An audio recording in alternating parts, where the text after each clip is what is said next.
Hello there, and welcome back to another Night of the Movies podcast. And in this podcast, I talk all things movies and TV, and whatever I want, whenever I want. And in today's podcast, once again, in my anticipation for my most anticipated movie of this year, which is, of course, Indiana Jones and the Dial of Destiny, I am talking about my excitement for this new Indiana Jones movie and why I'm cautiously optimistic for the film. But before I get into that, I should say what I say at the start of every podcast I do, and that is, if you are watching this podcast on YouTube, hello there to my viewers, but you prefer listening to these podcasts, well, you can at Night of the Movies on Spotify, and if you are already listening on Spotify, hello there to podcast listeners, then you can also check the podcast out visually on my YouTube channel at Night of the Movies on that platform. Likewise, wherever you may be watching or listening to podcasts, don't forget to like, subscribe if you enjoy the podcast, of course, and also, I keep saying that, and also, which doesn't really make sense. And you may as well just say also. Yeah, that's what I mean. I keep saying and also. It's just this annoying. Are we gonna have to get you back to English language? Yeah, I'm gonna have to go back to I'm gonna have to go back to school to learn how to speak. But no, if you enjoy the podcast, also leave me some some feedback on things to improve on, because there are always things to improve on. And I should say as well that I've still got hay fever quite badly, so if we're sniffling, you've got hay fever. I've been alright today. Oh, right, but I've got hay fever, and so if I'm sniffling throughout this podcast, I do apologise. I do also a bit bummed up that I apologise again. It depends on the day. Right, so let's talk about the fact that I'm joined by someone today. Usually on these podcasts, I'm not joined by anybody, but this guy's here. Yeah. Want to introduce yourself or reintroduce yourself? I'm Spike's special guest. I'm going to reintroduce myself. It's been a long time. He has been on the YouTube channel a while, and I think he has been on podcasts as well. Yeah, he has. I've been on everything. But he's not been on for a good long while. I think it's the first time in 2023. I think. Yeah, so he's back and he's talking. The name is Fearon. Louis Fearon. Oh yeah, he's talking about Indiana Jones with me and his excitement for the new Indiana Jones film. True. Why is that? Why are you excited for the new Indiana Jones film, Lewis? Because ever since I was a young boy, I have been a huge fan of Indiana Jones. Oh, well, the reason he said young boy like that is because we got like this inside joke when he goes young boy, or I go young boy, and somebody that makes young him boy. Anyway, going about what you're saying, you've been a huge Indiana Jones fan for a long while. Yeah, I have for a very long time. I love the first three movies. The fourth one I like. I mean, I was about to say I love all four movies, but that's not really true. I'm not going to say it just for the sake of it. I do like the fourth one now, but the fifth one for me, I have a lot of anticipation in it, because for me it is going to make up for the fourth one. Well, we don't know that for certain, but we hope. Well, I'm hoping it's going to make up for the fourth one. And that's what we're talking about today in this podcast. Why we are cautiously optimistic for the film. Like, we are hopeful for it. We're hopeful. We hope it's going to be great. But we're also being a bit cautious, because we know how the last film turned out, and we know that sometimes when your expectations are so high, like they are for me with this new Indiana Jones movie, as I've spoken about numerous times on this channel, you know, your expectations don't always meet the film's reality. You know, don't let expectations become don't let anticipation become expectation. You can have all this anticipation all you want, but sometimes you just, you know, in the end it's going to disappoint us in some way. That's what I'm trying to say. There might be a huge Bond fan out there.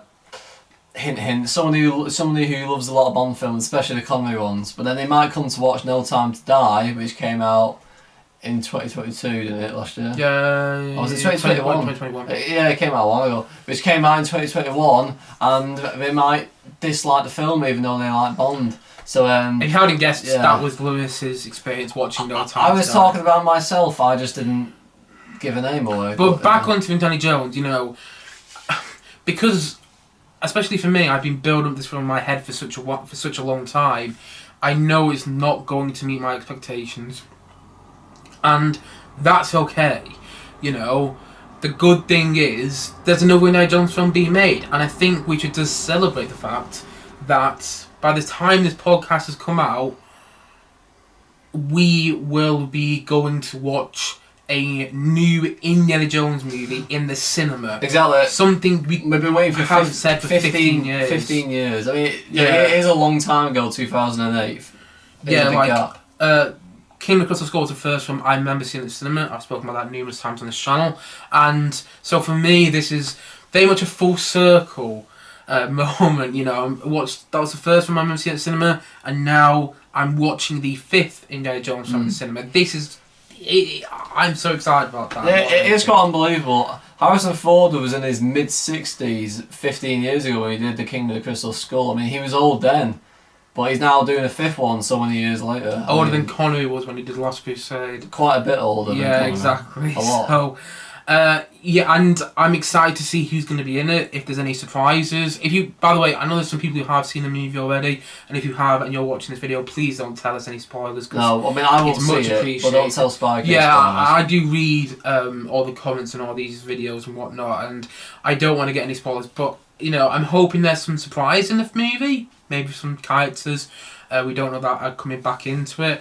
I'm also hoping there's some surprise. Well, Salah we know is in it. Yeah, we know. He's been in the trade. Marion, and that's great. Marion, you'd presume, after they got married. Yeah, I mean, that's sort of been confirmed that she's in it, but not officially confirmed. I'm a bit surprised. Well, she was on the red carpet for the premiere. So she's in it. Well, yeah, but at the same time, though, she's there for moral support. Yeah, I mean, that could be the reason. That's the thing, though, you know. You just never really know with these films. So, yeah, maybe she's in it, maybe she isn't. We just don't know. And if she is in it, that's a nice surprise.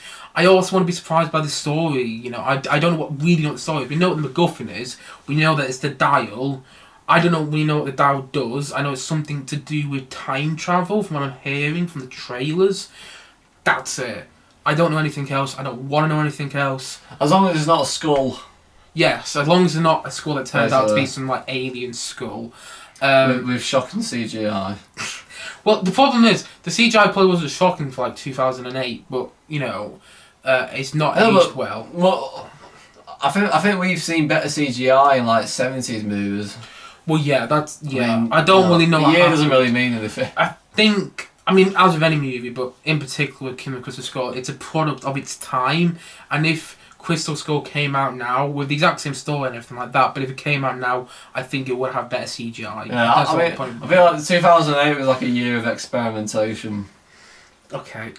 I'm not even going to comment on that. But you've gone back on to Sam. I'm the movie critic. I'm very excited to see the new... I'm not a movie critic. I'm just a reviewer.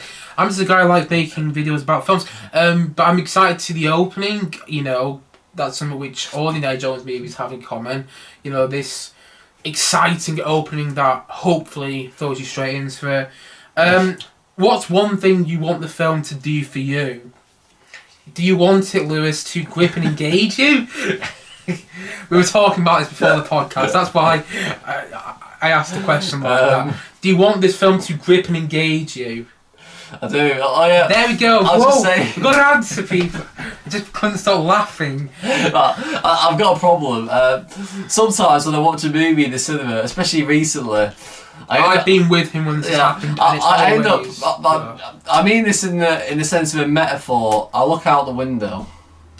Yeah, basically the film doesn't grip him, it doesn't engage him, it doesn't captivate him. So then I end up just looking around the room. And I'm sat next to him in the cinema, and he's either taking his jacket off, you know, fiddling with something, going like this. I mean, for podcast listeners, what I'm doing now is I'm looking left and right and going. I start fidgeting. What's happening? I can't keep still. Nothing's happening in the cinema apart from the fact that the movie's on. But he's like looking around, going, "Oh my god, is someone going to pop through the ceiling?" I start like fidgeting. I think it's called fidgeting. That's what. That's the word. Yes, fidget. You wanted to grip and engage you, don't you? Yeah, there we go. I also wanted to have a good send off for Indy because apparently this is the final Indiana Jones movie. I mean, never say never, but if that is the case, that's kind of cool. And I'm hoping, you know. I hope we don't ever have a new Indiana Jones actor. I mean, it might do one day. I mean, I think there's a chance of that happening, but I don't think it'll be for at least 10 years. Oh, wow. And things can happen a lot. A lot of things can happen in 10 years. Heck, we might even be here anymore. Yeah, they're going a bit dark there. But anyway, going back onto the movie. Just a bit. I think that's the deepest we've ever got on the air. Exactly. With the way the world's going. But I want this film to have a good send-off for Indy. I want Indy to have the best send-off possible. And one of the reasons I think that is possible is because of James Mangold directing. James Mangold. Is it not Mangold? Before this podcast, I said the name James Mangold to Lewis, and he went, James Mango? I was like, no, James Mangold. Brilliant. Mangold. Right, James Mangold, if you don't know, is a director who's been around the business since the 90s. He is gold. Oh my god, the Spandy Ballet song. He'd been in the business since the 90s. He's directed films like Identity, which I think is very much underrated. I didn't know he was in his 90s. You're actually going to let me speak about this, or you're just going to keep going? Anyway, right, okay. He's directed films since the 90s. He directed Identity with Ray Liotta, John Cusack. Really interesting movie, which I think is very underrated. Copland with Rob De Niro, Harvey Keitel, Ray Liotta again. And Sylvester Stallone's in that film. Great cast. And the film's good. It didn't blow me away, but it was a very interesting movie again. A Girl Interrupted with Winona Ryder and Angelina Jolie, which is like a female version of One Flew Over the Cuckoo's Nest, but very interesting nonetheless. A very powerful movie. There's one scene in particular which really stuck me in that film. Walk the Line, the Johnny Cash biopic with Joaquin Phoenix playing Johnny Cash, Reese Witherspoon playing his love interest. Really great movie as well. The guy that played the Joker. Yeah, Joaquin Phoenix. Night and Day with Tom Cruise and Cameron Diaz. Fun, entertaining film. Not great, but it's a enjoyable watch. Kate and Leopold with Hugh Jackman, Meg Ryan, Bradley Whitford and Liv Schreiber. Not a brilliant film, not really a good film either, but I enjoyed it. The first hour of that film is good, mainly down to Hugh Jackman, but it's not a badly directed movie. It's just not great. Sounds like me with Bullet Train. I enjoyed the first hour. Yeah. The Wolverine, which was the second Wolverine movie with Hugh Jackman, just a solo outing. I watched that, and I'm not a big fan of superhero movies, and I didn't love the third act of that film, but the first two acts were really fun to watch. Then he directed Logan in 2017, the third Wolverine movie, and that is a damn good film. If people haven't seen it, really something special. And then in 2019 he directed Ford v Ferrari, which we've both seen. Ford v Ferrari with Christian Bale and Matt Damon. And the point I'm making is all those movies, although I didn't love all of them and some of them aren't great, they're all well directed to a certain degree, and it really shows his versatility. He's worked on a superhero movie, he's worked on a rom-com, he's worked on a psychological thriller in a way, he's worked on a biopic, he's worked on an action movie. The Life of Louis Theron. No, God. So I just do podcasts with him and he makes these annoying jokes. He's worked in a biopic, he's worked in all these different genres, and that is why I'm excited for the fact that he's making an Indiana Jones 5, because he's very much like Spielberg, who's worked in all these different genres. Spielberg's made a sci-fi film, he's made a rom-com, he's made a war movie. Said the bishop to the priest. What? It's a joke that I got from Friday Night Dinner. Oh, God. He's made a Holocaust film. He hasn't made a super movie, he's made a horror movie. Spielberg's made all films from all these different genres, and so has James Mangold. And so I think in a way, James Mangold is like a poor man Steven Spielberg. But I also think that's why it might be the right decision for this film. And Spielberg is still involved. He's still involved as an executive producer. I just thought one movie that Spielberg hasn't made, superhero. Yeah, and I don't know if he would, to be honest. I don't know if that's his type of thing, but maybe it is, maybe it isn't. I don't know sure it'd make it work. But Spielberg's still involved in the film. Apparently George Lucas was on set, from what I've heard. And we have John Williams turning to the musical score. Regardless of what the quality of the film is actually going to be like, I think we can all be excited for the John Williams musical score. It's different to any other. Yeah, themes. There's been one theme for the film, which is already released, Helena's theme, which is Phoebe Waller-Bridge's character's theme. It's a really good piece of music, emulating Marion's theme from Raiders of the Lost Ark, and I am dead excited to hear the John Williams musical score. I always want to say Marion, as in like Marion in the Robin Hood story. I know what you mean, but whenever he calls her Marion in Raiders. That's Okay. That's why he said Well, we'll agree to disagree there. Yeah. Okay. If you asked Indy himself, and I think we both agree on this. We think that this new Indiana Jones film is going to be the Force Awakens of the Indiana Jones franchise. I think we both. I'm sure the fourth one in 2008 was probably that. But Well, it was, but also this movie's bringing back a lot of old characters from previous Indiana Jones films, which is something Force Awakens did. It brought back a lot of those old Star Wars characters. It basically is the Force Awakens, but for Indiana He didn't Jones. really have that Crystal Skull. Sure, Marion was back. Said her name correctly then. Sure. She was back. To be fair, I think it's just because Indy's American. But what else? Who else as a stock character in the Indiana Jones franchise was back for the fourth Indiana Jones movie? No, exactly. Mac. I mean, he wasn't in any of the previous movie. That's fine. But apparently in the script, in the wedding at the end, Salah was meant to be there originally. Well, I don't know why it wasn't. Short Round was meant to drive what the hell happened? Marion and Indy off into the sunset. After the wedding. Why didn't it? But neither of those two were there. What went wrong? And I think that would have made at least the ending of Kingdom of the Crystal Skull. I say all about the movie, but I think it would have made the ending perfect. I mean, but it wasn't there. Yeah, and I watched Kingdom of the Crystal Skull not too long ago, and what always weirds me out about the wedding is how little people are there. Yeah. There's only like 4 rows of people. Maybe they want the small wedding. You don't know. I know, they but might not be inviting many people. Still, it's Indiana Jones. This guy's been around for how many years by that point? You've got young Indy, all the friends that you made. Yeah, and I know there's a whole debate whether young Indy is actually canon, but I think Actually, what? Canon it is actually part of Indiana Jones' story. But I do think it is. I think personally It merges. George Lucas was involved in both. Harrison Ford's in Young Indy. But Young Indy makes Indy become who he is in the movies. Yeah, exactly. And I do think they reference Young Indy in Kingdom of the Crystal Skull as well. So, in what way? I think they mention the fact that Indy joined the Mexican Revolution, which he does do in Series 1 of Young Indy. But the thing with the thing with the first 3 movies, they all came out before Young Indy. Yeah. So that's why. Haven't been made. And you didn't see any of the characters from Raiders there at the end, any of the characters from Temple of Doom, any of the characters from Last Crusade. Now, I know... It didn't really feel like an Indiana Jones movie. Well, the thing is, it did and it didn't, because it had its moments when it did, but it had its moments when it didn't either. And I think that's, it's a nice segue onto our next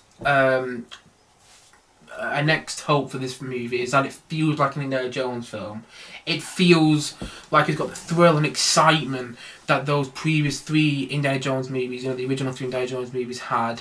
It's got that same thrill and it's the same flair. That's the word I'm looking for. I think if it's really good, it'll make up for the 4th one. Another thing I want to mention with this movie is that the fact that the Lego Indiana Jones theme has come back because of this film. Like, the Lego Indiana Jones theme only really came around in 2008 because of the release of Kingdom of the Crystal Skull. Yeah, he doesn't mean the music theme, by the way. Just the Lego Indiana Jones theme, where you collect sets and whatnot. And back in 2008, you had the release of 2 Lego Indiana Jones games. You also had the release of many Lego Indiana Jones sets. I think the second game came out in 2010. I think. But it happened because of Kingdom of the Crystal Skull. That game would have come about if Crystal Skull wasn't made. So the fact that Lego Indiana Jones had come back into existence, I think it's something to be celebrated about this movie. I remember what I was going to say now, by the way. Go on. I think Indiana Jones 4 ended the trilogy on a low note, but if this film is good... it ended the... I don't know what you call 4 films. The franchise, I suppose? Yeah, but if this film is good, it'll end it on a high note. Like the film... Basically, yeah. I mean, it can have problems, and that's fine, When you look at Temple of Doom, it has its issues. It doesn't for me. That doesn't for me. I don't have a problem with it. Neither do I, really, but there are some logical problems with that movie. Like, the fact that Indy and Willie jump out of that nightclub. Club Obi-Wan as it's called, by the way. Nice little nod to Star Wars.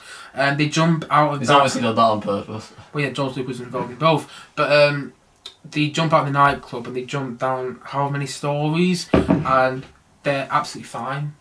I mean, to be fair, they don't hit anything hard. They hit the I know, but they'll still be a bit cloth bruised, moves. and yet they're not. Not really. They've It's still like landing on a bouncy castle, basically, over and over again. And there's other things, like when the guy's heart gets taken out, yet he can still breathe. Like, what's that all about? Okay, yeah, I never understood that. Yeah, exactly. And I don't get that. Indy being possessed and then some... Anyway, yeah, there's problems with the film, but it's still a great, great watch. And if the same things... If that's the same... You know, what I'm trying to say, okay, what I'm trying to say is if the same sort of thing happens with the fifth Indiana Jones movie, that's fine as well. If it has its problems, but it's still really entertaining at the end, we're not going to mind too much about the problems. No. Like Temple of Doom. Temple of Doom's so entertaining that you don't care about problems. The thing with Indy 5 is, it doesn't have to be perfect, but I want it to be a great, entertaining film overall. The first three were that. The fourth one lost it. And I think, no matter what, this new Indiana Jones movie can't be perfect anyway. Because even if it is the best Indiana Jones movie, like objectively, and you know, it's better than Raiders in its direction and everything like that. Even if that is the case, it's still not going to be our favourites because of how much, for me personally, Last Crusade means to me, and how much all of the three Indiana Jones movies mean for you. Equally. So, no matter how good or bad it is, it's not going to surpass any of those previous Indiana Jones movies, really, just because those movies mean so much to us. But to show you guys how much these Indiana Jones movies mean to us, I've written this questionnaire which goes through our love of the Indiana Jones franchise. So you can answer these questions as well. Leave your answers to these questions. You know, there's no fixed answer or anything like that to any of these questions. You know, but leave your answer. Choice. Yeah. Whatever you want. It's not even really that. There's just no fixed answer. It's all subjective. Fair. You know, there's no right or wrong answer. Yeah, leave your answers to these questions in the comment section of this podcast below. So, question number 1. And we're both going to answer this, even though, you know, I've got the questions, we're both going to answer it. Question number 1, what is the most quotable Indiana Jones movie? So the most quotable. So when you're thinking of a quote from an Indiana Jones movie, which one do you think of instantly? I can say the one when I think of Last Crusade. That have got so many quotable lines. You know, Junior. Junior. I think they got us. Junior. You know, in the opening. This is intolerable. This is intolerable. Hold back. Make sure he doesn't double back. Just in the opening. Anyway, that belongs in a museum. Anyway, things like that. You know, so many great moments in Last Crusade. So many quotable lines. He chose poorly. I think I might actually have to agree. To be honest. I think Last Crusade's the most quotable. I mean, Raiders got a lot of quotable moments. So does Temple of Doom. One of my favourite lines of dialogue in any movie from Temple of Doom is when Indy goes up to Showdown and holds him up. They get close and goes, "I'm alright, kids." That's one of my favourite lines in any Indiana Jones film and any movie, really. So yeah, we think the most quotable is Last Crusade. Let us know what you think the most quotable is in the comment section below. It's mainly because of Connery. I love his quotes; are very memorable. Yeah. And also that quote from Marcus Bode, "You see, the pen is stronger than the sword." That's one of my favourite lines in that film. Question number 2. Most exciting action sequence in any Indiana Jones movie. What's your... I can say what mine is. Go on, you go this time. You go first. It's pretty easy for me. The fist fight in Raiders, for me. Any... Do you want to elaborate? It's a scene when Indy has a fist fight with a giant. But I don't just mean what happened in the scene. Why was it exciting? What happens in the scene? I love the sound effects. I love the blood involved. The John Williams score. I love the setting of it. It's a very visceral sequence. I love the setting of it. Yeah, I love the build up to it. How you see the guy getting ready. Just everything really. For me, it's the tank chase in Last Crusade.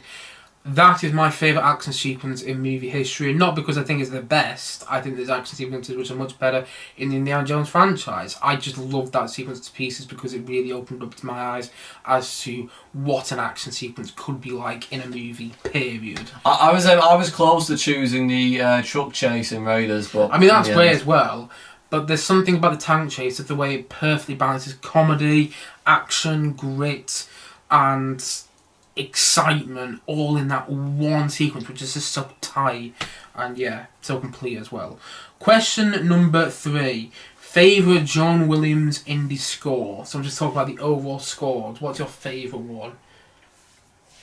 I mean, I'm not other than Raiders March because that's my I mean the favourite. score. So like, what indie movie has your favourite music? Not gonna lie, as much as I do love the music in The Last Crusade, I might actually. It's so. It is hard. It's so close. For me, it's either Raiders or The Last Crusade. It's like choosing between two children. I just can't. I'm gonna have to have a tie. I was like, I can't pick one. I'm gonna say Raiders Last and Crusade for me. because I think Last Crusade has the most poignant themes that I think about the most. Do they speak to you? Yeah, well they do a bit actually. Like the Grail theme. There's something about the Grail theme where I always associate with my holiday, and I'm not sure why. There's a place I always go on holiday. I made many compilation videos there in the past, and that theme I always think about whenever I go on holiday. The Grail theme, you know, bum bum bum bum bum bum bum bum. I love the theme X marks the spot. That's a great piece of music. Also, the theme for the young Indy's very first adventure, the theme for Indy and Indy's father, the theme for the motorcycle chase. I mean, you can just go on and on and on. The score for Last Crusade, I think, is perfect. I mean, that movie is perfect. I've already spoken about on this channel.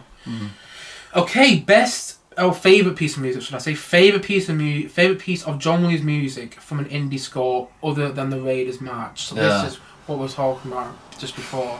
So, not the Raiders March. You can't choose Indiana Jones' main theme. Another favourite theme, another favourite motif from the Indiana Jones franchise. Again, one of the most difficult questions I've ever been asked. In my life. I think I'm going to say the theme from the start of Last Crusade. For me, that's my favourite. Even though I love the slave theme from Temple of Doom, even so I love the theme for the Grail in Last Crusade, and even so I love Marion's theme from Raiders of the Lost Ark. Marion. Or whatever. Even so I love... the Ark theme from Raiders as well. I'm going to say the theme from the opening of Last Crusade. Fair enough. I think for a slow moving thing, can I pick a slow moving one and a fast one? Can I? Fine, I'll let you have it. Yeah. I just can't decide. Slow moving theme. I mean, for me, the obvious choice is Marion's theme, but I'm not gonna lie, I'm actually gonna pick the map room theme. I love that map room theme for the slow one. Yeah, if you look up the soundtrack to like Raiders on Spotify, you will see that track on there.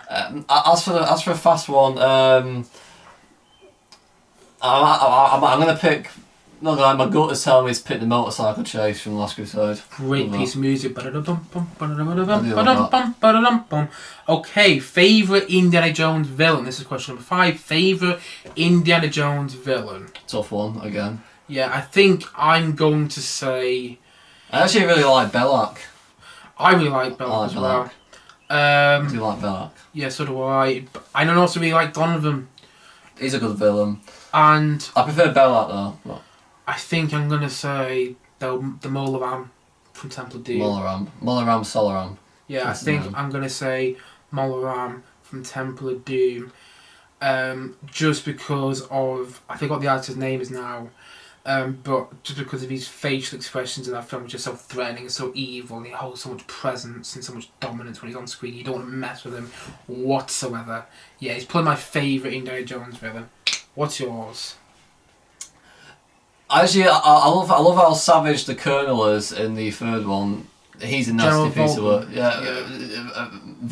I think he's Vigil. Colonel Vigil. You never actually hear anyone say his name in the film, apart from Colonel. But not. I'm gonna say Belloc. I love Belloc from Raiders. Good villain, played by Paul Freeman, who actually makes in Young Indy. Yeah, makes an appearance as another character in Young Indy, and what other action movies in, set in a small British town in 2007. Of course, it's Hot Fuzz.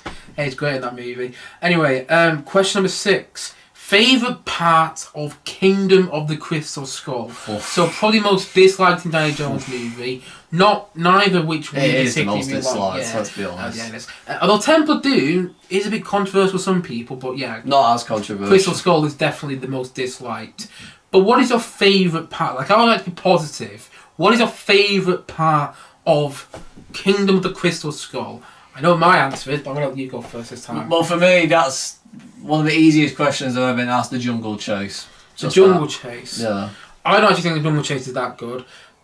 So I'm going to say... I like it. The ant fight sequence. I'll say why I don't think the jungle chase is that good. It's because Indy doesn't do much. It's like they came with the idea of the jungle... It does for a minute, when he jumps on the car. I love that action sequence. Yeah, but it's like... They came with the idea of the jungle cutter and went, imagine if Indy takes down that, and then went, yeah, but he's a bit older now. Get a gun and blow that up, and then we can continue with the action sequence. Literally 15 years on, I bet you anyone that he'd do that in the hell. I mean, what? Oh yeah, I bet they would in this weird. movie. In the trailer alone for this new Indiana Jones film, they've teased that he does more than he does in Crystal Skull. I mean, we don't have for certain, but they've teased that. Yeah, for me, it's the ant. It's a fight sequence that takes place around the ants, and the way that sequence ends with all the ants going into that Russian colonel's mouth. And he's still alive. Oh, that scared me when I was a kid. But yeah, he's still alive as he goes down. Spielberg's good at giving nightmares. He's still alive as they take him into the corner. Spielberg's good at delivering nightmares with Indiana Jones movies, like the face melting from Raiders, Temple of Doom, the heart coming out, Donovan's death from Last Crusade, and then the ant killing the guy alive from Kingdom of the Crystal Skull. You know, these are all sequences which live rent-free in your nightmares. You know what I mean? Oh. Yeah. He's good at delivering all that sort of stuff. Hopefully there's something like that in this new one. I would love it. Well, the thing that I love about the Indiana Jones movies is that there's gruesome action sequences and things that go on, but kids can still watch them. You know, the family films at the end of the day. I mean, yeah, to a certain degree, yeah. You can still watch them. Lewis wanted to put this one in. Question 7. Opinion on Temple of Doom. Did I? That's the one you said to me. We're coming up with ideas for the questionnaire. I need an opinion on Temple of Doom. Now, I've already done a 45-minute podcast on this channel about Temple of Doom. So, Lewis, I'm going to leave this one to you because I've already spoken about my opinion on Temple of Doom. I think there's problems with it. I think it's a bit dated now. But I think it's a wildly entertaining movie, and that's why I love it. I've got absolutely no issues with it at all. I never have done. You know, yeah, you can say anything to me about Temple of Doom, and I just won't be bothered. I've got nothing wrong with it. To me, it's, in my opinion, it's perfectly harmless, and I just like it as a really good Indiana Jones film. Okay, question number 8. Which Indiana Jones movie do you like the least, and you can't say Kingdom of the Crystal Skull? I mean, for me, it's Temple of Doom, but that's like choosing one child out of 3. If I had to pick, it'd be that one. Right. Nothing wrong with it, but if I had to choose... Temple of Doom, that's what you're going to say. Yeah. If I had to choose... People already know what I'm going to say. It's Raiders of the Lost Ark. And not because I dislike the film, I don't. Yeah, we're going to have a fight. That's going to be like the fight that we had... that they have in the airplane in Temple of Doom. Yeah. Bomb, bomb, bomb, bomb, bomb. Do it up on the part. No, it's a Temple of Doom, no. I meant Raiders. Anyway, yes. I think Raiders... Raiders is my least favourite of the original 3 because I didn't love it growing up. I watched it properly for the first time about 6 or 7 years ago now, and I fell in love with it. It's like the same way I feel about the first Jurassic Park movie. I watched these movies and I'm at a different stage in my life, and I feel very differently about them. So it's not that I dislike Raiders. I love Raiders. It's just my least favourite. If you had to pick one, the original 3, yeah. It's like Temple of Doom. I don't dislike Temple of Doom. I love Temple of Doom. What's your ranking then? Go on. What's your ranking for the Indiana Jones movies? Come on, if you had to do one. Last Crusade, Raiders... Gun to your head. Yeah. Sorry? Gun to your head, you had to do one.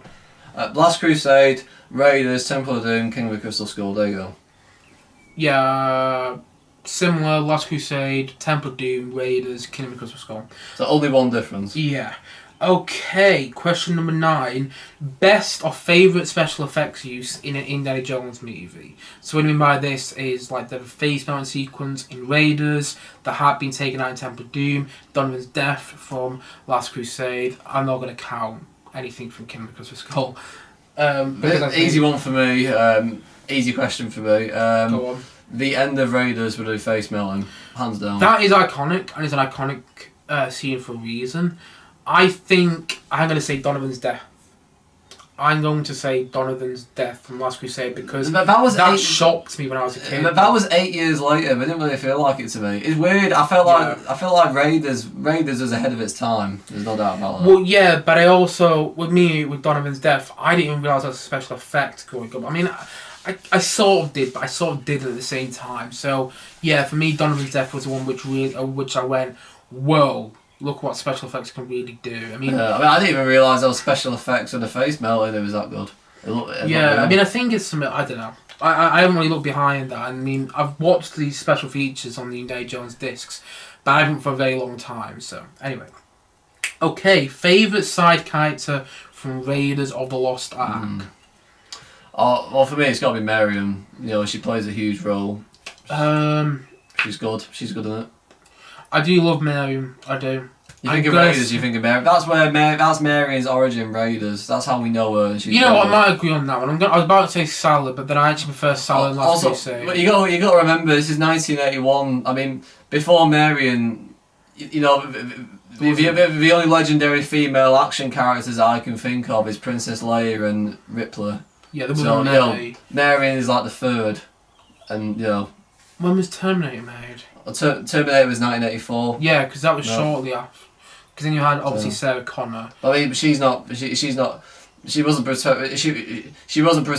wasn't portrayed as the same as them in the first Terminator. In the second Terminator, she's a badass. Yeah, but in the first one, she's like a woman in distress. Yeah, exactly. So it's not the same. So yeah, I think I'll agree on that one. I think I'll agree with Marion on the favourite side characters from Raiders. Favourite side character from Temple of Doom. Oh, for me, it's got to be Short Round for me. Thank you. I thought he was going to say something else. Willie. No, I didn't think you were going to say Willie. I just thought you were going to say. Who did you think I was going to say? I don't know, but I just thought you were going to say something else. There's nobody else really other than them. That's it. It's quite. I suppose. There's not many to choose from in that film. What about the Marwards? Brilliant. I quite like Wuhan, but he's only in it a little bit. Is he the one in the beginning? Yeah, I like him, but I don't know the name. I don't know the name of them. Short Round, yeah. I already spoke about this on this channel. I grew up wanting to be Short Round. You kind of have to pick Short Round. Growing up, I wanted to be like Short Round. I love that character. I do like Willie. She's very good. I mean, she's annoying. She's a bit annoying at first, but that's just her character. But then you come to life. She's probably the one female sidekick I think the Indiana Jones franchise didn't need, if I'm being honest. I don't really like her. She's a great character though. I think Kate Capshaw plays her well, but I don't think she's given that much to play around. Well, she's just different. Yeah, different. I know, but different, not in a good way, in my opinion. But Short Round, I love. I hope he has a cameo in Indiana Jones 5. I'm not holding out hope. I don't think it's going to happen. But it'd be kind of cool if it did. It would be kind of cool. Okay, favourite side character from Last Crusade? For me, his dad, Henry Jones. And I've got to agree. I think without that movie, we pretty much agreed on all these. Well, let's see what we say for Crystal Skull. But I haven't decided that one yet. Oh, you wouldn't? We'll get on to that in a sec. But without Henry Jones Sr., without the addition of Sean Connery as Henry Jones Sr., Last Crusade would not be as good as it is. But he is in there, and he makes that film far superior than it has any right to be. Perfect addition to a perfect movie. Okay, question number 13. Favourite side character from Kingdom of the Crystal Skull? I'm just going to thought this is actually quite an easy question for me. Go on. Actually. What are you going to say? Well, I'm not being funny. All the side characters in this one do. I'm allowed to swear. Don't do much. Yeah, you can say you can swear. It's not. It's an easy question for me. For me, all the side characters in this film do jack shit apart from Mutt. So I'm gonna have to pick him. As annoying as Shia LaBeouf was to Spielberg in that, he is the best side character in it for me. For me, he's actually in it quite a bit. Even though he does do the most, it's not Mutt. I'm not agreeing on this one. I don't really like Mutt. I don't think he's that interesting with the character. Please don't tell me you're gonna pick Mark. I'm not going to pick Mac. God help us. I'm not going to pick Mac. Although there was one thing that I always found funny with him in the movie, which is when John the Jungle Chase and he goes, Jonesy! And then Jones just punches him. I always love that. Hi, Mac. Yeah, hi, Mac. Miriam? To be honest, it might be Marion, just because she feels like she's having a lot of fun. I don't think any of the side characters are that good. I spoke about this in my Christmas school review. Well, you haven't got many to choose Exactly. from. Oxley... He's better. Mac... I'm sorry, are Oxley and Mac, do they even count as side characters? I mean, Mac's a villain, for a start. I mean... yeah, I know. Also, he doesn't even turn good, even right at the end. Yeah, it's just like, is he good, is he bad? Oh, not really. It's like, you know, with Elsa, she turns good in the end. You know? Yeah. And she's in love with Indiana Jones. Yeah, I mean, it's... So she's different. But... Yeah, I think Kingdom of Crystal Skull failed on its side characters, which is a huge shame. I don't think Marion does that much either. Like, she's there to confirm that Mutt is in fact Indy's son. I mean, who cares? And she's also there to get married to Indy at the end, which is a nice ending. Shall I tell you an interesting... Good ending. Can I make an interesting point about that? It would make absolutely no difference to Indiana Jones and the King of the Crystal Skull if Mutt was his son or not. You know, nobody cares. I think it adds a bit of a layer of meaning because... Well, I didn't care. He might as well have just been some young Last lad. Crusade was a father-son story. And I suppose Crystal Skull kind of is. It's reverse. Yeah. So I understand why they did it. I don't think it succeeded. The Last Crusade one actually worked. Yeah, Crystal Skull was a bit like, oh, we're just going to do the same thing, but the other way around. So, yeah, I'm going to say Marion, although that's not... it's not saying much, because I don't think she's given that much to do in the film. You have to pick someone. Yeah, if guns to my head, I had to pick someone, it would probably be Marion. Okay. Also, we're actually on good terms with her, and she proved herself in Raiders, you know. We like Marion. Yes, favourite opening from an Indiana Jones movie? Oh... This is a tricky tough one. I know what I'm going to say. Tough one for me. But you go first. This is a hard one for me. I like all of them. Yeah, I like all of them as well. If I had to pick... I'm actually going to pick the Temple of Doom one. I love the intro. Temple of Doom, fair enough. I want to give that film some credit because I do really like it. The intro. I'm going to say, and everyone knows what I'm going to say, Last Crusade. I think it's got the perfect opening because everything you need to know about Indy, you learn in that opening sequence from Last Crusade.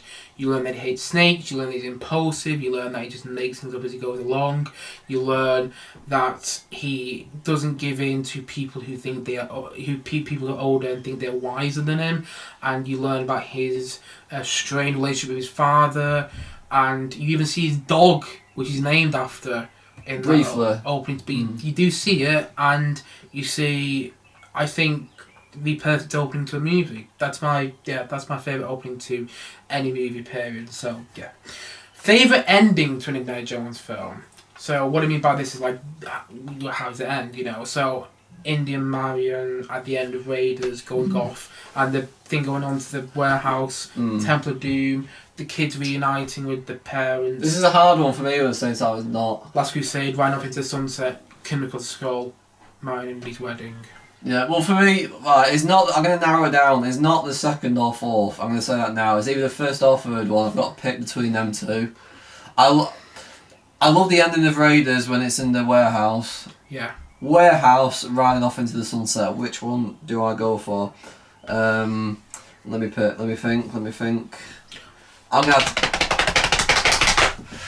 I do really like the ending of the third one, but.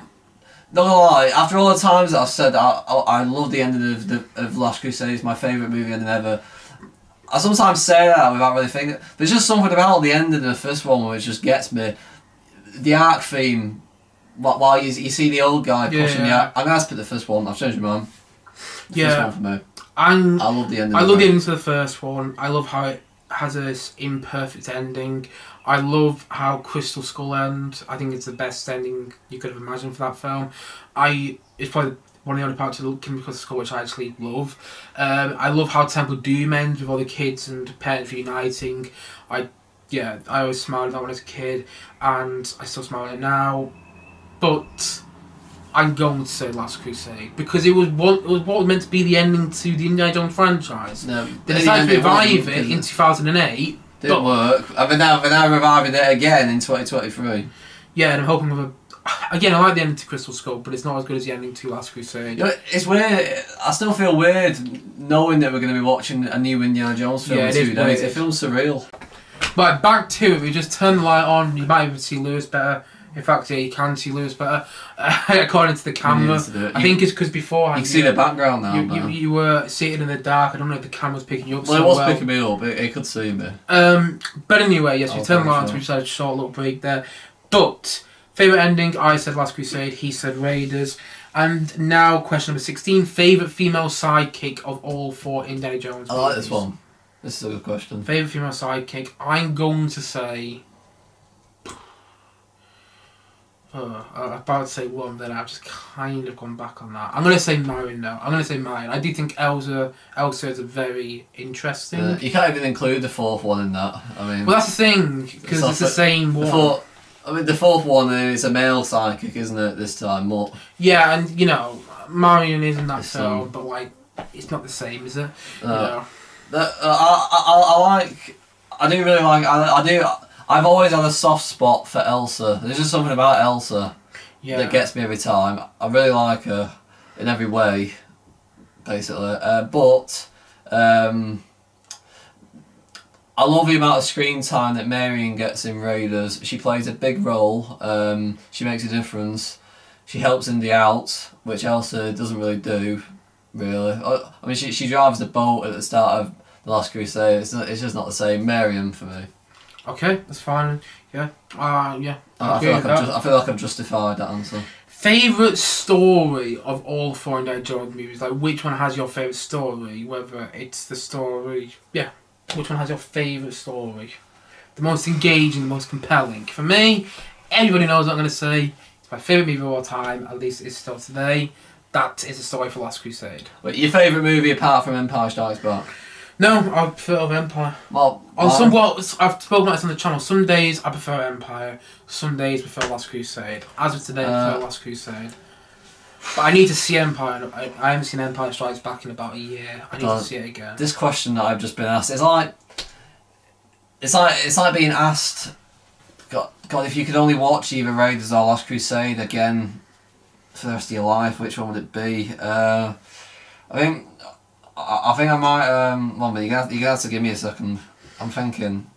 It's not even which one's your favourite though. It's what's got your favourite story. I suppose it is the same type of question. It kind of is. My favourite story. I can only pick one.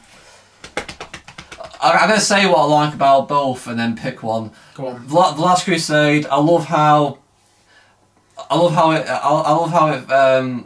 It's more. The Last Crusade feels more personal. It feels more personal. Indy's with his dad. That's why I love it. Indy's with his dad. That's relatable. I feel like I'm watching me and my dad in it, except it's Indy and his. It's relatable. Last Crusade is more relatable. Raiders. I love how it.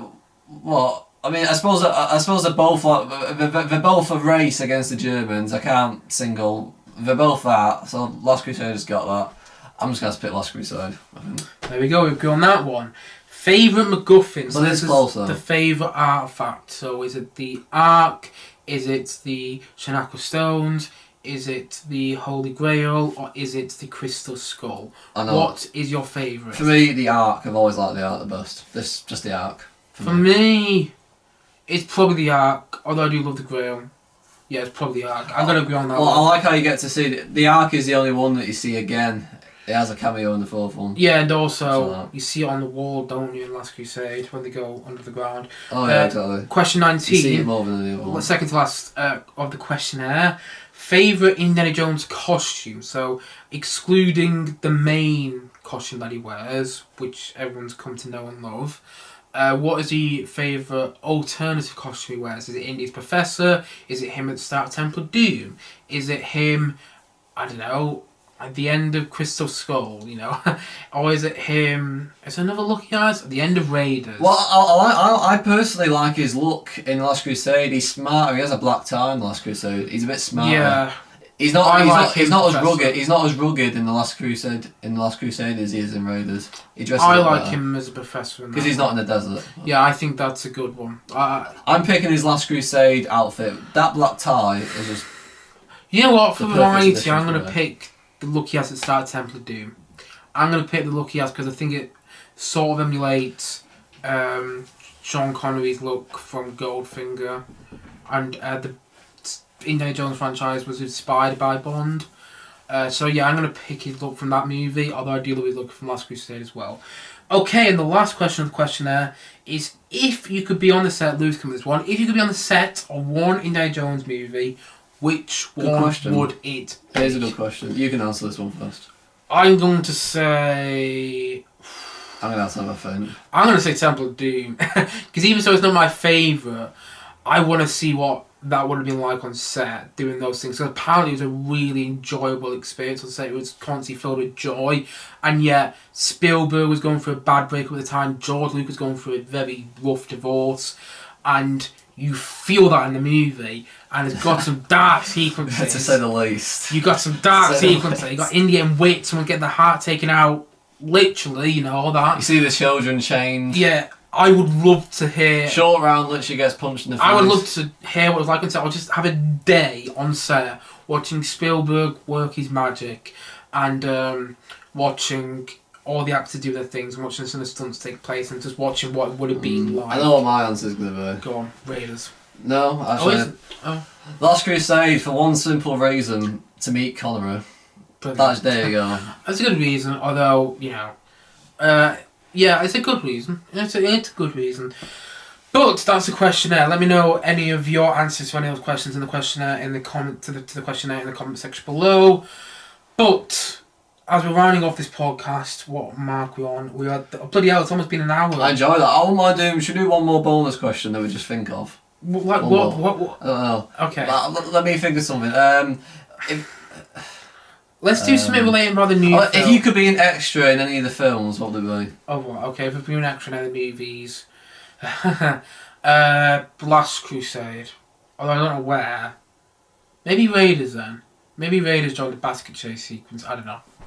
Or maybe even Kingdom of the Crystal Skull, because even though that's not a great movie, I bet the set experience would have been quite fun. I wouldn't mind being an extra in the King of the Crystal Skull, because it's the one film that I wish was better. So, but knowing that I'm in it, seeing me on the screen would cheer me up about it. Yeah, I know what you mean. So I picked that one actually. Yeah, and seeing how Spielberg works nowadays, I think would have been quite interesting to see in person. Seeing all these heroes of film come back. Yeah, maybe Kingdom of the Crystal Skull. Just to improve it.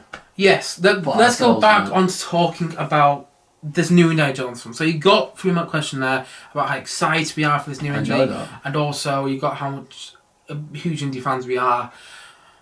But I think more than anything, we're just excited by the fact we're going to see another Indiana Jones film in the cinema. And it's also a very strange thing to say. It does feel very weird. By the time this podcast has come out, if it comes out, but I'm hoping it does come out, I would have already seen the movie. For years, I thought I missed my opportunity to watch an Indiana Jones movie in the cinema, but here we are. Yeah, I mean, I think Raiders, they were re-showing not too long ago, if I'm not mistaken. Or they are 2021, 30th anniversary. No, I think they might be re-showing it again this summer. I heard somewhere that they are. I might be mistaken. Not 30th anniversary, sorry, 40th. Yeah, I might be mistaken. I'm so apologies if I am. But, yeah, to see another Indiana Jones film, a new Indiana Jones movie. Yeah, he's got a Last Crusade. You can't see it. You can't. He's also got. They can see the corner of it. You got Temple of Doom behind you. You got Temple of Doom behind me. And Raiders you can't see. It's up there. There you go. If you watch on the camera, you can see just behind me the Temple of Doom post. So this is Lewis. Shows you how much of a fan I am. But yeah, it's going to be very strange watching a new Indiana Jones film, a new one, because even though, you know, I'd love to see any of the original three in the cinema. We've seen them about a million times.